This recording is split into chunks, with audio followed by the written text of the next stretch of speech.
Now, very few wrestlers, I think, can hold this claim to actually being incredibly active through 4 decades, but you are one of them. Let's talk about from the very beginning, because that's quite an accomplishment for anyone. Yeah, it's been a long road. It all started 91. I was still in high school. Mm-hmm. Saw a poster for a bar league wrestling show. Okay.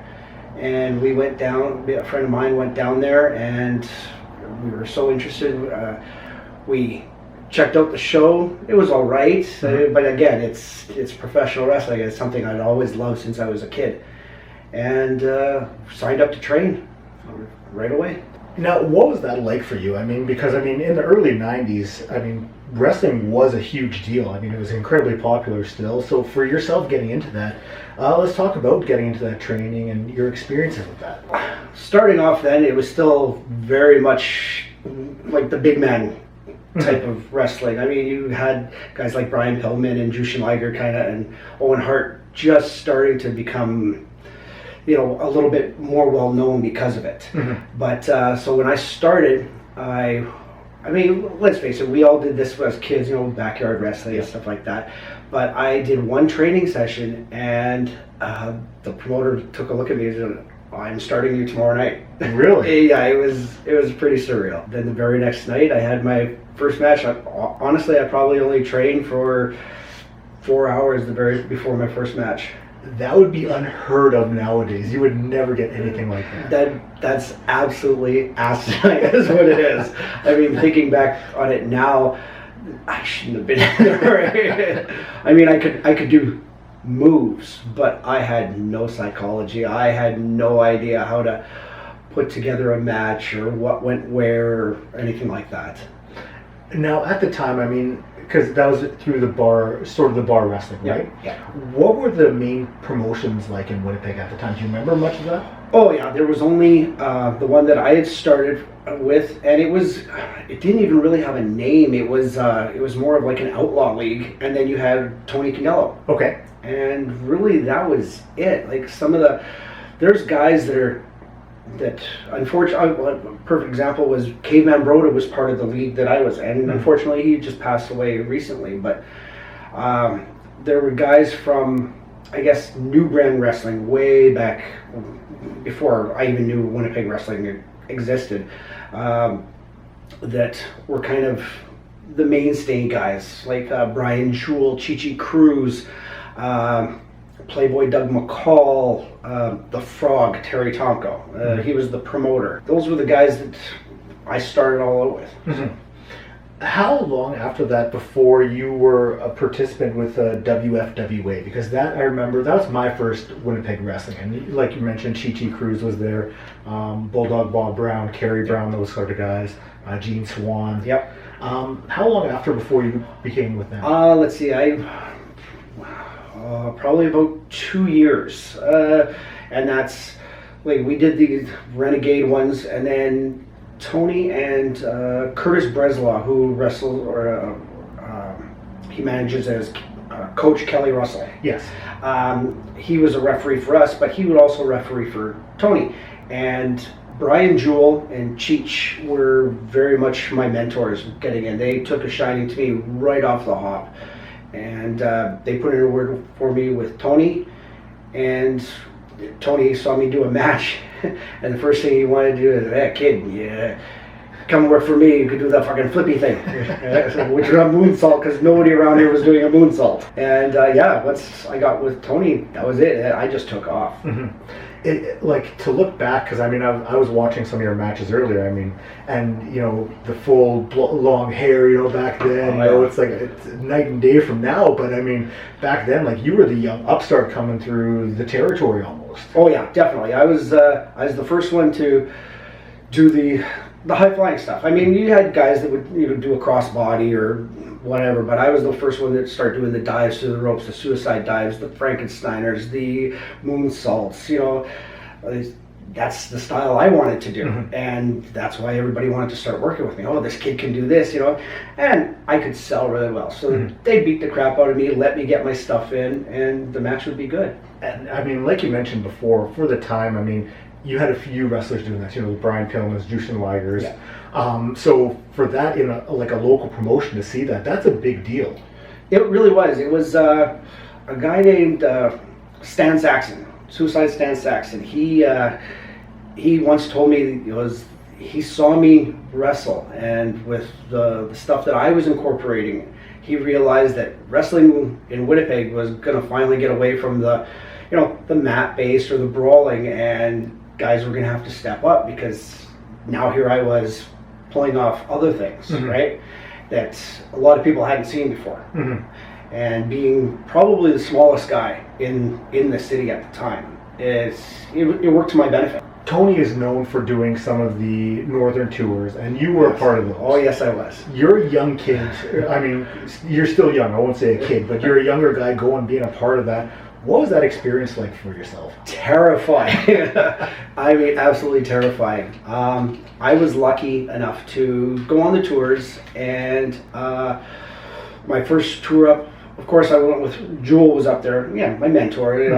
I stuck by his side in that, but I had Bobby J and Gene Swan, and we were all such good friends. And then I met guys like Joe Legend, who would come in, and Dr. Luther, which ended up being quite the debacle for me at one point. But it was very much an eye-opener. And now when I see these documentaries on the ice roads and stuff like that, I'm like, oh yeah, that's exactly how it is. I lived those nightmares. A lot of people who I've talked to who were a part of some of those, I mean, they share the stories, like, oh, the van getting stuck or the truck getting stuck, and having like snowmobiles coming to rescue them and stuff like that. Were you ever a part of anything like that, or was it fairly easy? I was fortunate that okay. the couple tours that I did, nothing ever happened. The one thing I did learn very early is not to go up to the northern stores to spend my money. Okay. So Gene Swan and I would stockpile all our food, and we'd eat like kings while everybody else is eating craft dinner and tuna and stuff. We're cooking steaks in the school cafeterias and stuff like this. And next thing you know, guys are coming over. Hey guys, can I get on this? So I can't say I ever really had any bad experiences. One of my favorite stories, though, is because we'd always sleep in the gymnasiums and, just grab the crash mats and stuff like that. So one night there's Bob Brown and Tony Candela are sleeping up on the stage, and there's a couple other guys sleeping in like the locker rooms, and Joe Legend is sleeping in the middle of the ring, and Jewel and Swan goaded me into doing this. So it's completely dark. I sneak out into the gymnasium, I climb to the top rope, and I crash down. I splash Legend while he's sleeping, roll underneath the ring, and Bob Brown clicks on the lights. Who the fuck is doing this? And he started flipping out on Joe Legend. Legend just sat there and took it. He just sold it like it was fantastic.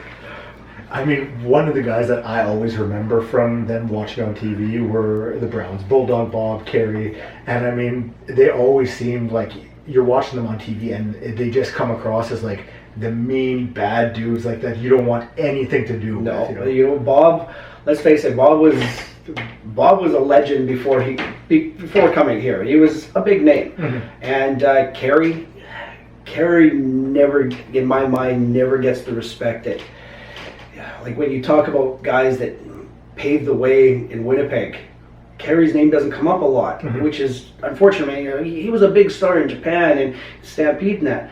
But if it wasn't for guys like Kerry Brown, I may not still be here, right? But that aside, Kerry Brown was also probably the biggest teddy bear in the world. So if he liked you, he loved you. You were gold in his books. I mean, I know the first time I saw you wrestle, like I'm seeing you in like just your aura and persona, I'm like, this is a bad guy right here. Like not somebody you want to mess with. It was the same sort of vibe I saw seeing those guys, So it's almost like from past days to current days, and it's like the same sort of style, But I mean, then I get to talking to you and stuff, and it's like, oh wow, this guy, he knows his stuff, Like it's just a matter of actually getting to know someone and talk to someone. Yeah, but you don't want. The problem with the wrestling is you don't want to look or seem like the guy that's sitting in the front row. No. Right? So, an over-the-top character, you got to make people believe. If people believe, they come back. Plain and simple. WFWA, they eventually turned into IWA for all intents and purposes. You were still wrestling for them, if I'm not mistaken? With WFWA, I had been with Tony, and then Tony started slowing down with the shows and got really frustrated, especially for me, because I was still in my early years, and all I wanted to do was wrestle. And River City Wrestling started. Yes. So I went over there, and I was wrestling under a mask for a bit. And Tony knew, but like he stopped using local guys, which was fine. But River City is the company that really took off at the time anyways. There was never any hard feelings with it. It was just, it's just the way he wanted to do it. Don Callis was the booker, and he didn't want to use local guys other than Cheech, basically. Yeah, they were bringing in a lot of guys, I think Edge and Christian, guys like that. They were, before they became big, they were coming in. That's what it was. They wanted to use out-of-town talent because, River City, we were running everywhere. Like, we had the weekly shows at Chalmers, and the winter carnival fairs and the summer fairs, and like every community center you can imagine. And like we ran River City, I would like to say 3, 4, maybe 5 years, and it was solid, nonstop. And River City, they ended up having their shows on television as well. Correct? Yes, on Shaw TV. Okay. Who were some of the other mainstays with River City at the time?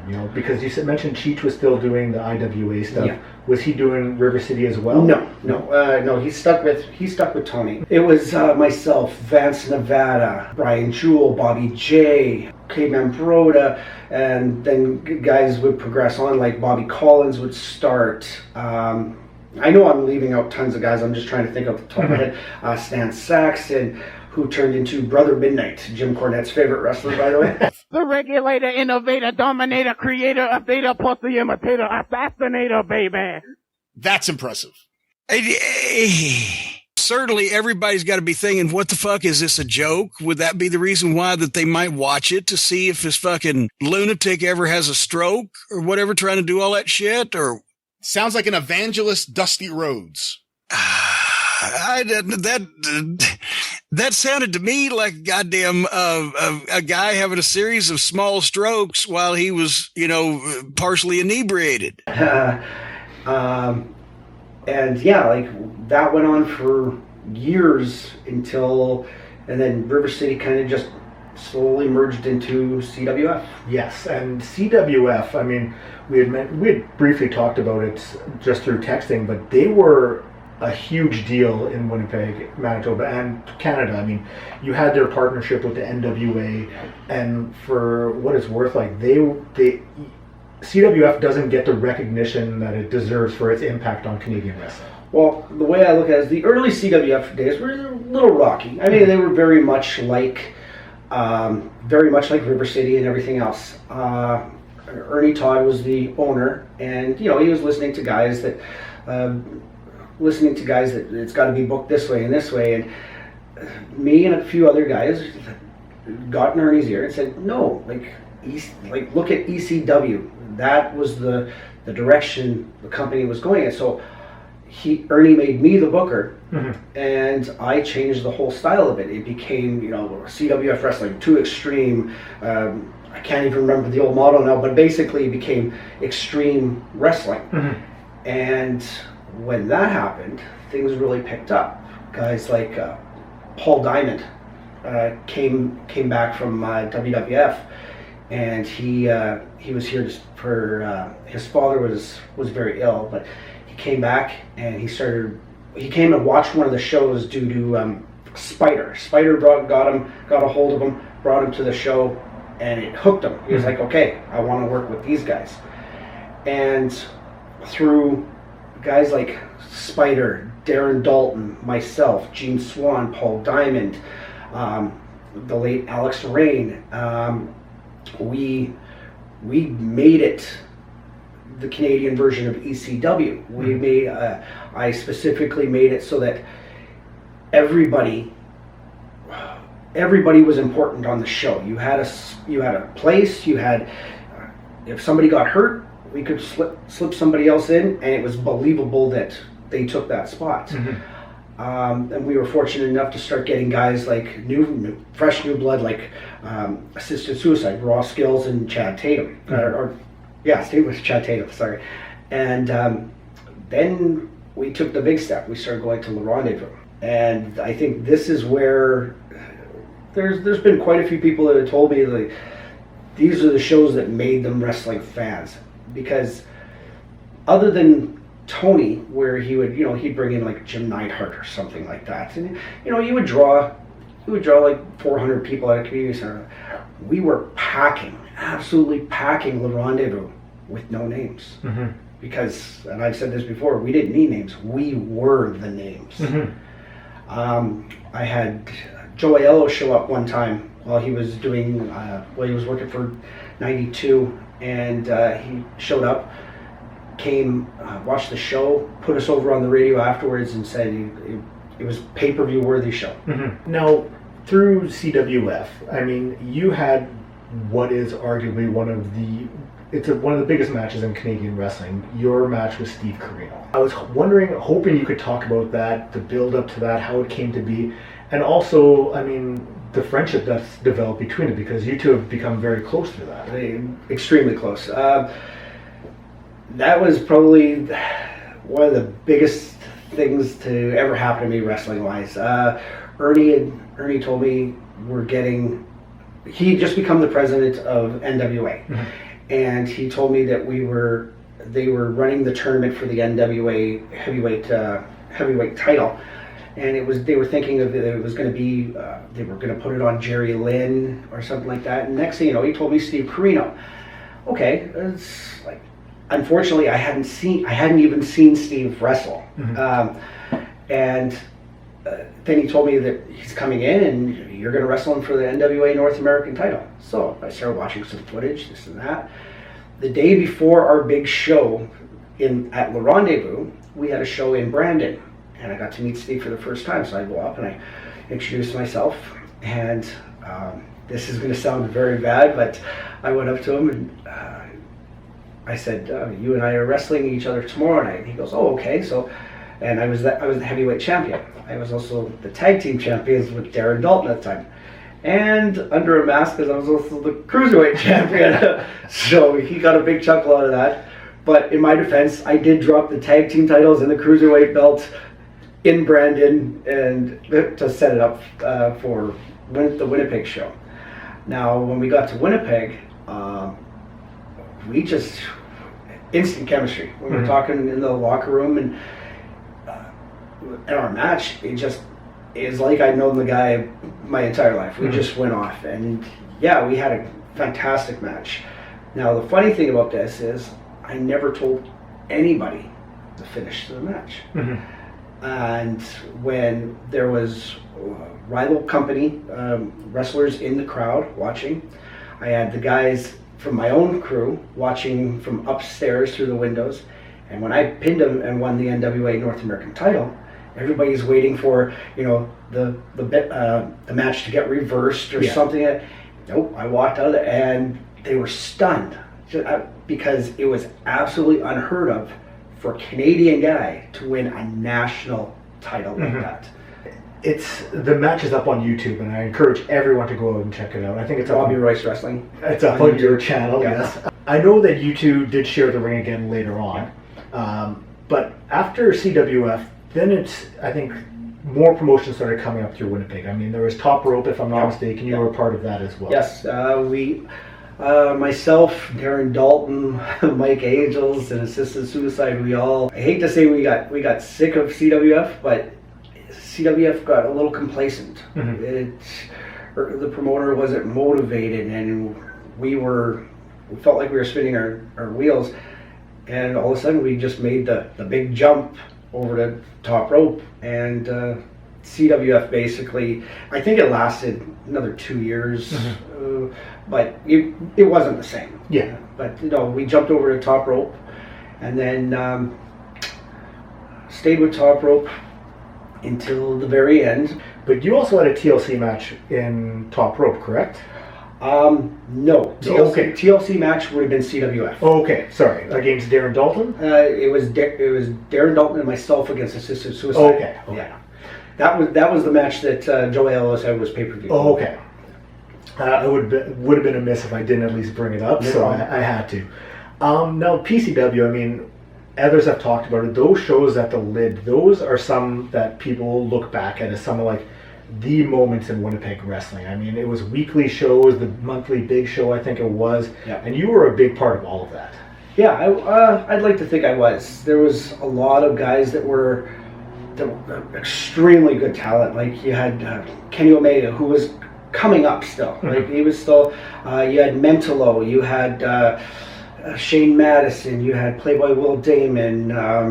The list goes on. Again, I'm gonna leave somebody out, and somebody's feelings are gonna get hurt. But you know, that's who I'm thinking off the top of my head. And PCW was amazing. You know, it gave guys like Raw Skills broke out on his own, became a big star there on his own.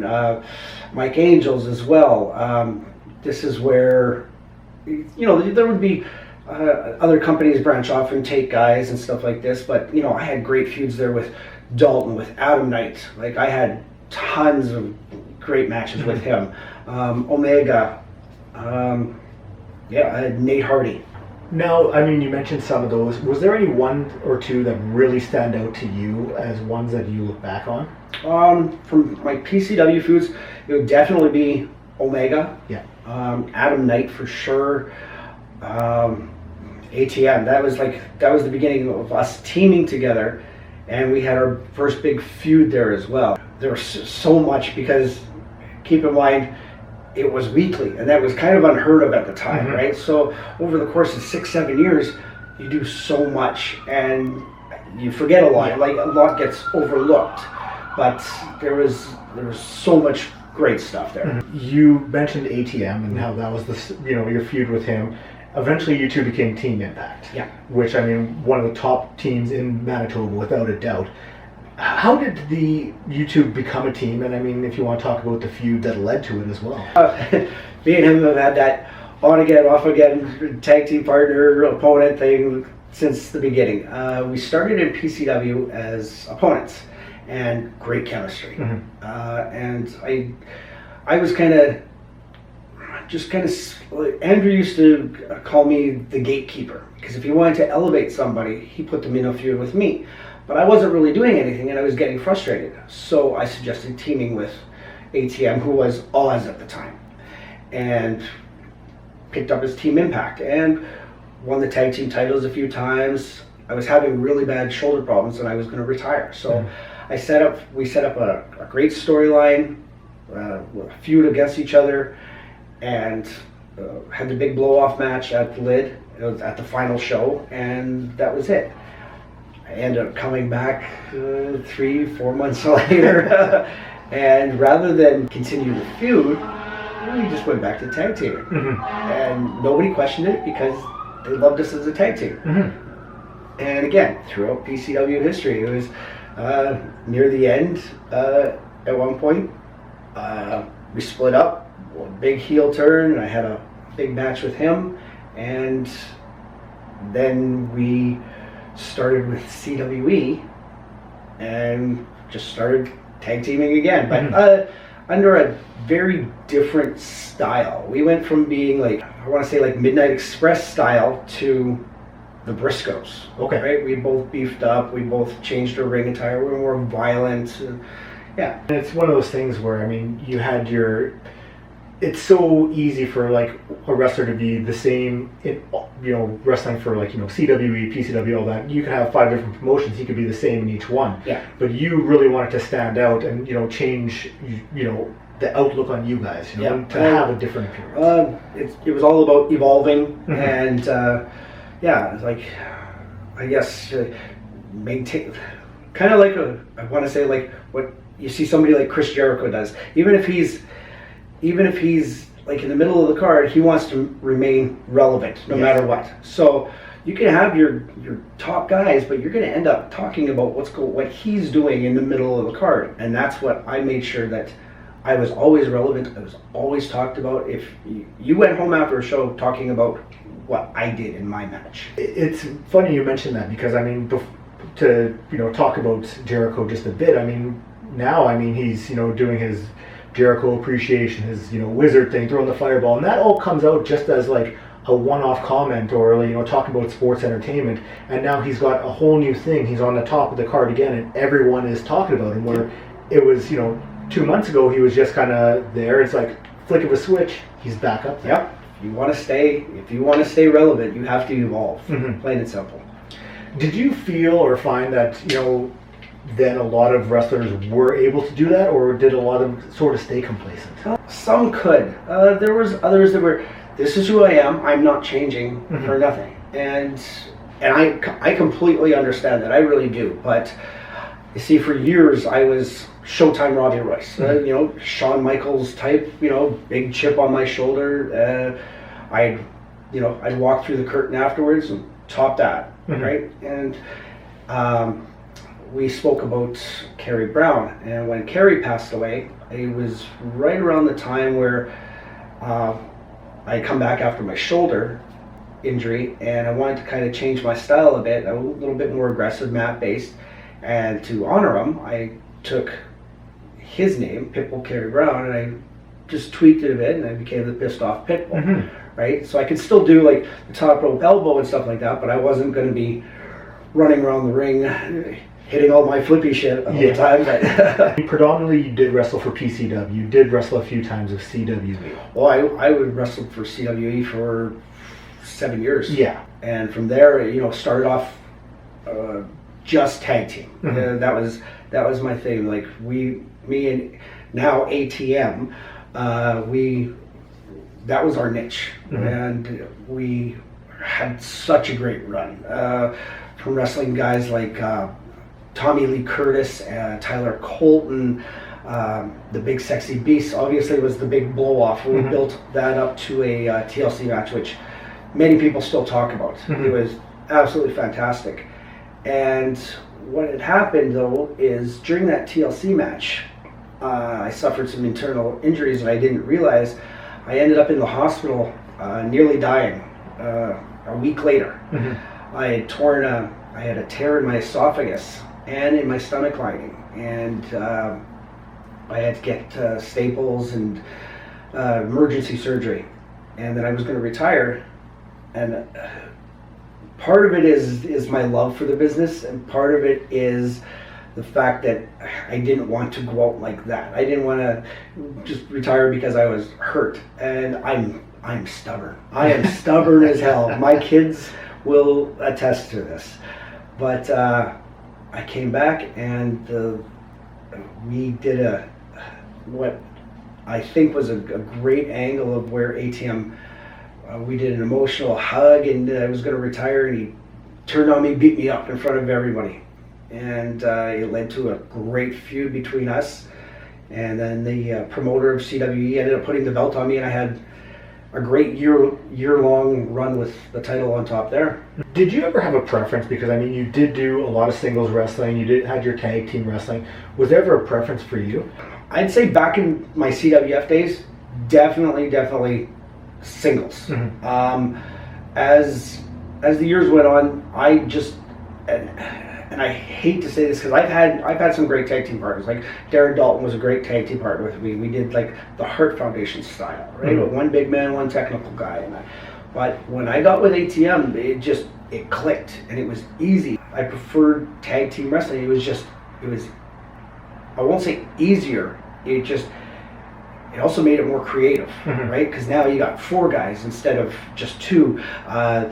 The move sets go from just what I'm doing to what we can do together. Yeah. And I do like both, but my earlier years for sure singles, and the last 10 years for sure I'd definitely say tag team. You and ATM, for what it's worth, you guys basically, you're not just tag team partners. You guys are almost brothers. Like to see you two interacting, inside the ring, outside of the ring. You can see the true friendship between you two. Yeah, like the term bro gets thrown around a lot, not just in wrestling, but everywhere. But no, he's family to me. And yeah, there's like a 9-year difference between us, you really wouldn't know. For most of it, it's like our styles are the same, you know, our attitudes are the same in and out of the ring. And I'd like to think that I helped him become that way. Like a lot of people used to rip on me for it. Oh yeah, Royce can't have a conversation without putting ATM over that. You know what? The kid deserves it. You know, there's a lot of guys that deserve it, but he's my best friend. He's my brother, and you know, I'll put him over all I want. Well, of course. If someone has something to say to it, That's right. bring it on. Yeah. Now, before we get into talk about, you know, 3D Pro and what you recently did with them, that match with the Big Sexy Beast, the TLC match, I mean, I watched it for the first time a couple months ago, and I was blown away by it. I mean, everything about it, you go to an independent show and you're not expecting to see something of that level, and all four of you delivered in that match. I think the crowd was on fire for it. You guys, you know, put it all on the line there. It is an incredible match. I will say this: AJ Sanchez and Kevin Chevy are phenomenal tag team. Absolutely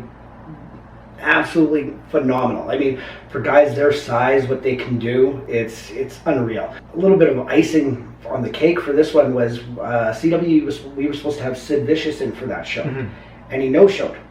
The promoter offered anybody, you know, money back for it or whatever, even though nobody took them up on that, and we took that as incentive to really up our game, and we did. We went out there balls out. We killed each other with the ladders and the chairs, and our manager at the time, Kat Von Hayes, she ends up getting a concussion through it after getting put through a she got Sanchez and Chevy hit her with their big finishing move and kicked her out to the ringside, and then I accidentally went to kick a broken piece of table out of the ring, and it hit her in the head and gave her a concussion.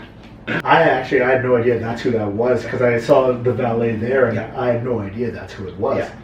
Now, recently, you made your return. I mean, COVID did a number on everyone, basically shut down wrestling almost. 100%. CWE was still able to do some of their closed filming and stuff like that, but PCW wanted you, basically your home promotion. Yeah, for the last 4-5 years for sure. I was just exclusive for PCW. Yeah, with them not running shows, you've had to sit on the sidelines. Yeah. Did you, like, before getting involved with 3D, did you think that this was going to be it for yourself? There was sometimes, I did say in my promo for 3D that, you know, like, the whole world was basically on pause, and I was kind of content just sitting back watching my matches and, you know, reliving memories that way. But it's like the old saying goes, you never really get out. You think you're out and you get sucked right back in. And it's my obsession. It has been since I've been 5 years old, and I'll probably be, you know, rolling myself to the ring in a wheelchair, and then before it all ends. Your match at 3D Pro, I mean, a Winnipeg bull rope match with Steph and Richard, and I mean, everything about this was incredible. From the promos that both of you delivered before, I mean, when you delivered your promo, like, the fire in your eyes, like something was lit, and it showed through the promos, through the match, everything about it. It was, I think it definitely left an impact on the wrestling scene here in Winnipeg. Now, I was hoping you could talk about the match and everything leading up to it, just between you two, because I mean, everything you guys put in, it delivered wholeheartedly, and I think all of the fans went home in awe of what they saw. Well, I was contacted by the promoter and asked if I wanted to participate, and I was told that Stephen Richards had specifically picked me, and I was like, okay, no, this is kind of cool. The idea was pitched and how it would be a more ECW type brawl idea, and I was like, because that was my big concern was during the down period, you know, I'd had double hernia surgery and, you know, wasn't in the greatest of shape, and then I'm like, okay, I can do this, and it started motivating me, like, just mentally, and it was good for me. And then when we did the promos, when we went and shot the promos, I just got so fired up. And I remember the photographer and the lady filming the promo. Their eyes just kind of bugged out as I was doing it. And as soon as it was done, there were people walking across the street at the time. They had stopped and watched what was going on. And I was like, okay, you know what? We got something here. I got them hooked. And as far as the match goes, it was the build-up. I will say Stefan's first promo was about like when he was talking about how like a serial killer sends a letter and stuff. That got me hooked. That got me hooked on the feud as it is. And so I fired back, and then we had the involvement of Steve Carino. That took it to a whole new level without, like, even if you didn't know who he was, because we are catering to a new generation of wrestlers. Yes, keep that wrestling fans, pardon me, and you know, they may not know who I am or this and that, but that promo just escalated it, and it brought more people in my head and in my mind. It brought more people in off of that alone than, you know, like somebody just walking by, oh, there's a wrestling poster, okay, let's go to the show, right? It's wrestling is now, actually basically everything is now, is like social media, right? And this was huge for it. So when we got time for the match, though, it's, you know, the nerves kicked in. And I'm sitting backstage and hadn't been in the ring in a year and a half. I'm like, oh man, you know, like, can we do this? Can we do this? Went out there, and the switch just flipped. I mean, I wasn't running around top speed or anything like that, but I don't think I had to. We told a great story.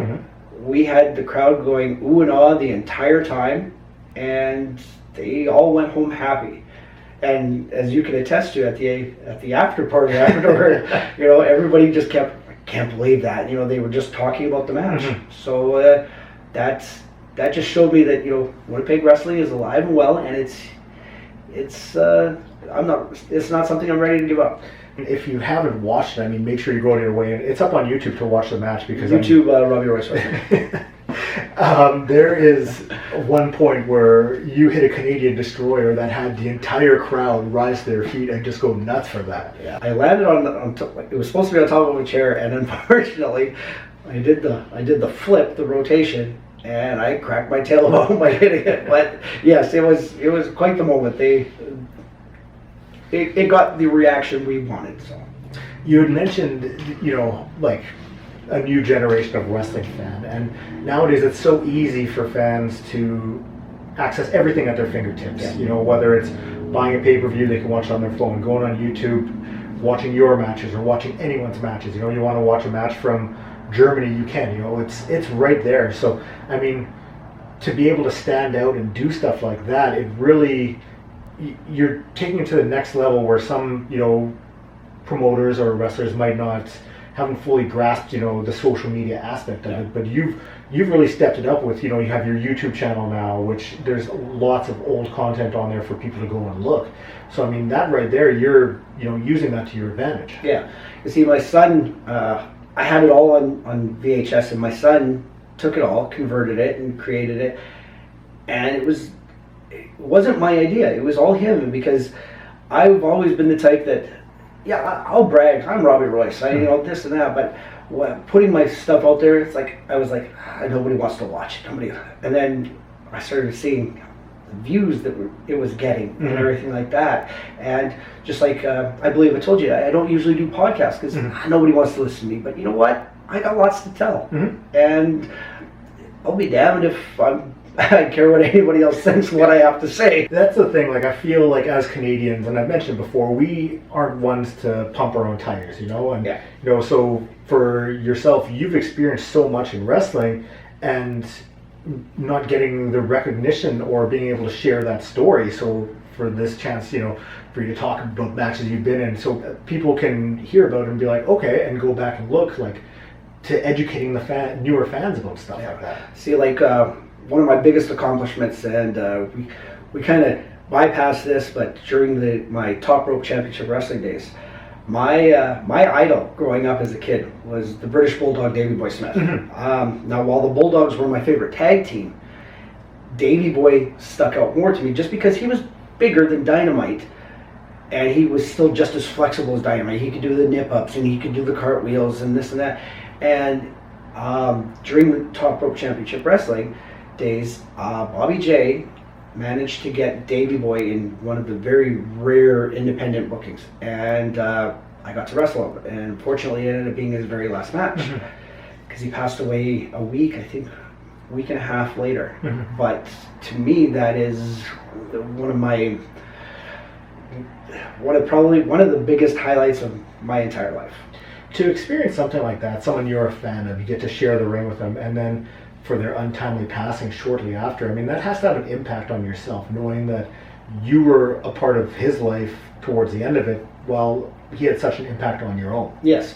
I actually, because his son Harry was part of the match as well, and I've gotten to be good friends with Harry because of it. I've, through my channel and everything, Robby Royce Wrestling, I've shared it with him. Because he had never seen the footage, and he's very happy with it. His daughter Georgia's very happy to have the footage and that. And again, it's just it was a very surreal moment for me. I got only a couple more for you, and then I'm going to let you go.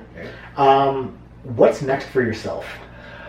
My next match, 3D Pro Wrestling. I believe it's August 18th. I'm waiting to find out who I'm wrestling, actually. Yeah, but August 18th, the Osborne South Legion. I will be there for sure. And last, I have to ask, because I mean, one of the things when I first got to talk to you and get to know you was your knowledge and appreciation for wrestling. I mean, because we were sitting talking, and you're talking about GCW, you're talking about DDT, and you are a plethora of wrestling knowledge. You know what's going on. Now, I always like to get a match recommendation that you're a fan of, that you think the listener should go watch. I'll go with my idol, Davy Boy Smith.